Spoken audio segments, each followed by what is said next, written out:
Analisis pengolahan serealia. Apa itu serealia?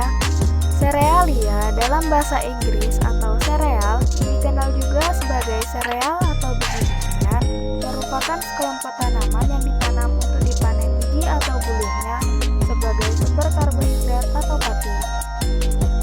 Ada pula contoh-contoh serealia. Yang pertama, jagung, kedua gandum, dan yang ketiga padi. Struktur biji serealia. Secara anatomis, biji serealia terdiri dari 4 kelompok. Yang pertama, sprout, yang membalut biji itu sendiri. Kedua, dedak, yang mengelilingi endosperm dan benih. Ketiga, benih, yang merupakan embrio. Yang keempat, endosperma, yang merupakan bagian yang sangat penting untuk makanan. Komposisi kimia serealia. Komposisi kimia serealia yang utama adalah 1.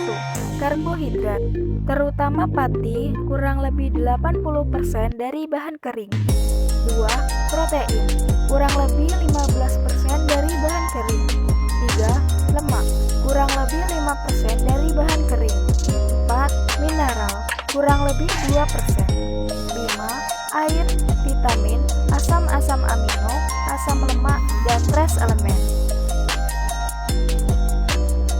Tepung terigu mengandung protein glutenin dan gliadin yang apabila dicampur air akan menghasilkan massa yang disebut gluten. Fungsi gluten pada roti adalah menahan gas pengembang dan menghasilkan keadaan yang seragam serta tekstur lembut dan elastis. Dalam penggilingan dan pembuatan tepung gandum terbagi menjadi 2 kelompok. Kelompok yang pertama yaitu tepung kuat atau hard wheat adalah tepung terigu yang mampu menyerap air dalam jumlah banyak, memiliki sifat elastis yang baik, dan mengandung 11-13% protein. Tepung ini cocok digunakan dalam pembuatan roti dan bakery. Kelompok yang kedua yaitu tepung lemah atau soft wheat adalah tepung terigu yang dapat menyerap sedikit air dan hanya mengandung 8-9% protein.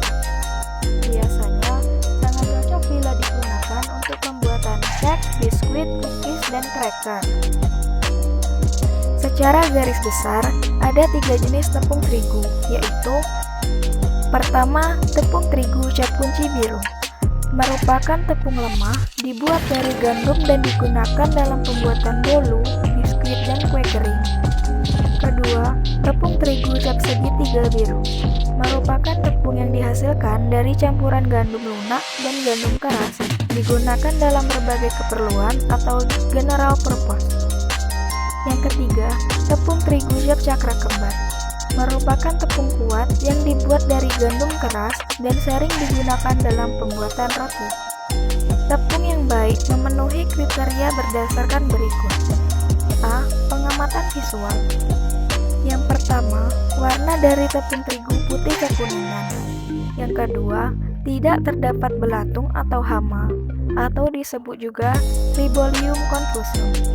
Ketiga, tepung terigu tidak menggumpal dan tidak terdapat jamur warna hitam. B. Pengamatan perabaan atau finger feeling. Yang pertama, kalau dirasa dengan jari agak kasar atau berpasir. Kedua, terasa lembut seperti tepung tapioka sudah rusak. Ketiga, kondisi tepung tidak bisa dikepal. C. Pengamatan bau dan rasa. Yang pertama, bau tepung terigu tidak aneh dan tidak sengit.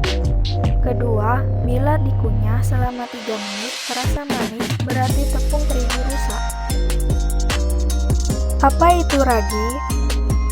Ragi roti atau yeast adalah mikroorganisme hidup jenis kambir yang disebut juga Saccharomyces cerevisiae. Kondisi fermentasi yang ideal pada temperatur 30-38 derajat Celcius dan kelembapan 75-80%.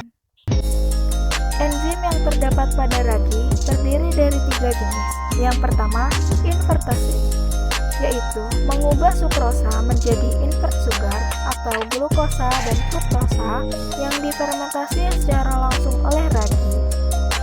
kedua, maltase, mengubah malt sugar atau maltosa yang ada pada malt sirup menjadi dextrosa.